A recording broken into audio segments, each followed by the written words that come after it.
န်ထကြိတ်တာခံရမဲ့ပန်ဒိုဂျာ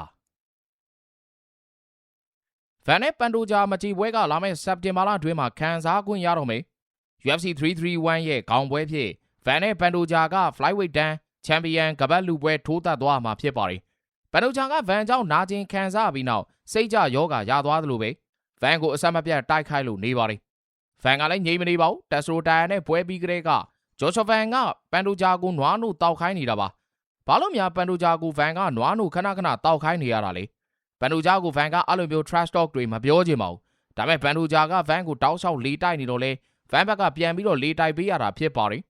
ပန်ဒိုဂျာကဗန်ချန်ပီယံဖြစ်တာကံကောင်းလို့ကံကြမ္မာကိုကဒီလိုဖြစ်ရမယ်ဆိုတာဖန်တီးလာလို့ဆိုပြီးပြောထားတာဖြစ်ပါတယ်မစားတဲ့မဲသဲနဲ့ပတ်နေတာမျိုးလည်းပဲဖြစ်ပါတယ်ပန်ဒိုဂျာလေးတိုက်နေအောင်ဗန်ကသဘောမကျဘူးဒါကြောင့်ပန်ဒိုဂျာနဲ့မကြေပွဲပြန်ပြီးတော့စော်ကျင်လားဘယ်ချိန်လောက်စော်ကျင်လဲလို့မေးလိုက်တော့ဒီကောင်နိုးနဲနဲ့ထပ်တောက်ဖို့လိုမယ်ထင်သေးတယ်ဆိုပြီးတော့ပြန်ဖြေခဲ့ပါတယ်နွားနိုးကအယိုးကိုခိုင်မာစေတယ်ကယ်ဆီယမ်ဓာတ်ကျွယ်ဝစေတယ်ပန်ဒိုဂျာရထားတဲ့ဒဏ်ရာလေးအရှင်းပြောက်အောင်ပြီးတော့နောက်တစ်ခါဒါမျိုးထပ်ပြီးတော့မဖြစ်ရလေအောင်ဗန်ကပန်ဒိုဂျာကိုသတိပေးခဲ့တာပါဒက်စရိုတိုင်ကိုအနိုင်ပြီးတော့ချန်ပီယံကပတ်ကာကွယ်ပြီးတဲ့နောက်ဗန်က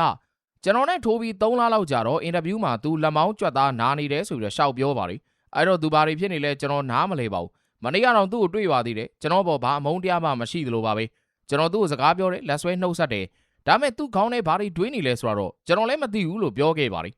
ချင်းနိုင်သားမြန်မာဖိုက်တာဂျော်ချဗန်ကဘန်ဒိုဂျာကြီးဒဏ်ရာပျောက်ကင်းအောင်သာလှုပ်ထားလိုက်တော့ငါတို့မကြေပွဲပြန်ပြီးတော့ကျုံးကြရအောင်ခမရနှွဲခြင်းပေါ့လေဆိုပြီးတော့စိန်ခေါ်စကားပြောကြားထားခဲ့ပါတယ်ချင်းနိုင်သားမြန်မာဖိုက်တာဂျော်ချဗန်ဟာပထမဆုံး UFC Flyweight တန်းချန်ပီယံကပတ်ကာကွယ်ပွဲဖြစ်ပြီးခဲ့တဲ့မေလ10ရက်နေ့ကဂျပန်ဖိုက်တာတက်စရိုနဲ့ရှင်ပြိုင်ထိုးသက်ခဲ့ရမှာနောက်ဆုံးချိန်မှာအလဲထိုးနဲ့အနိုင်ရရှိပြီးကပတ်ကာကွယ်ထားနိုင်ခဲ့ပါတယ်ဂျိုးချဗန်ဟာပွဲမထိုးသက်ပြီးဂျပန်ဖိုက်တာတက်စရိုတိုင်ယာကိုတတိယအချီတွင်အလဲထိုးသက်သွားမယ်လို့ကမ္ဘာမီဒီယာထက်ကနေလူသိရှင်ကြားထုတ်ဖော်ပြောကြားထားခဲ့ပါသေးတယ်ဂျိုးချဗန်ကပြောထားတဲ့အတိုင်းပဲဒုတိယအချီပြီးဆုံးကန်ဒီမှာဂျပန်ဖိုက်တာတက်စရိုတိုင်ယာကိုကြားစီဖားစီထိုးသက်ပြီးတော့အလဲထိုးနိုင်လူနီးပါးဖြစ်ခဲ့မယ်အချိန်စေသွားခဲ့တာကြောင့်ဂျပန်ဖိုက်တာတက်စရိုတိုင်ယာတတ်တာရသွားခဲ့တာဖြစ်ပါတယ်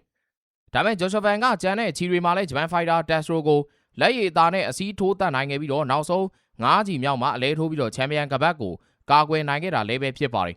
UFC Flyweight တန်းချန်ပီယံဗန်ကနာမည်ကျော် UFC Fighter Topuria နဲ့ခိုင်းနိုင်ခံလာရတယ်သူတို့နှစ်ဦးကြားတူညီတာကလက်သီးထွက်နှုံကောင်းပြီးတော့မြန်တာဖြစ်ပါတယ်ဘောက်ဆင်စကေးကောင်းမွန်တာချင်းလည်းတူညီကြပါတယ်ဗန်ကဘောက်ဆာပိုစစ်တယ်ဆိုပြီးတော့ပြောလို့ရပါတယ်တိုပရီယာကနဗန်းနောက်ခံရှိတဲ့ Fighter ဖြစ်ဘူးတယ်အရင်ကချုပ်ကွက်တွေနဲ့ပွဲသိမ်းနိုင်ပွဲတွေရှိခဲ့ပေမဲ့နောက်ပိုင်းမှာ Striker ဖြစ်လာပါတယ်ပါဝါကလည်းတော်လေးပြင်းထန်ပြီးတော့ထိတာနဲ့ကြားတဲ့အထိတိုပရီယာကအဆွဲထက်ခဲ့တာပါအရင်တုန်းကတိုပရီယာထိုးခဲ့တဲ့ Featherweight တန်းနဲ့အခုလက်ရှိ Lightweight တန်းမှာပါဘယ် Fighter ကမှသူ့ရဲ့ထိုးချက်ကိုမခံနိုင်ဘူးတိုပရီယာနဲ့ရှင်ထိုးမိရင်ကျသွားတဲ့ပြိုင်ဘက်တွေပဲများခဲ့ပါတယ်တိုပရီယာနဲ့ဗန်တူညီတဲ့အချက်တစ်ခုကပြိုင်ဘက်အထာကိုအရင်ဆုံးလေ့လာပြီးမှအားနဲ့ချက်တွေ့ပြီးဆိုတာနဲ့အပီနှွာတတ်တာပါပထမချီဒီမှာကိုခံရနိုင်ပေမဲ့နောက်ပိုင်းချီဒီမှာအရှိန်မြင့်လာတတ်တဲ့ Fighter တွေလည်းပဲဖြစ်ပါတယ်ဂျိုးချဗန်ပြီးခဲ့တဲ့နောက်25ခုနှစ်ဒီဇင်ဘာလ6ရက်နေ့က Flyweight တန်းချန်ပီယံကပတ်စိန်ခေါ်ပွဲဖြစ်ဘရာဇီးဖိုက်တာပန်ဒိုဂျာနဲ့ရှင်ပြိုင်ထိုးသက်ခဲ့ရမှာပထမချီမှာပဲပန်ဒိုဂျာဒဏ်ရာရသွားတာကြောင့်ချန်ပီယံကပတ်ပိုင်ဆိုင်ခဲ့ပါတယ်ပန်ဒိုဂျာကအနားယူပြီးကုထုံးတွေလှုပ်ပြီးတဲ့နောက်ရင်းလိုတန်မာလာပုံလည်းရပါတယ်လက်မောင်းဒဏ်ရာတက်တာပြီးနောက်ပန်ဒိုဂျာကသူ့ရဲ့ကြန့်ခိုင်မှုကိုအမြင့်ဆုံးအဆင့်ထိရောက်အောင်ရည်မှန်းထားပါတယ်သူ့ရဲ့ကြန့်ခိုင်မှုအမြင့်ဆုံးဖြစ်လာရင်ဗန်နဲ့မကြေပွဲနှွှဲဖို့ပန်ဒိုဂျာစိတ်ကူးထားပါတယ်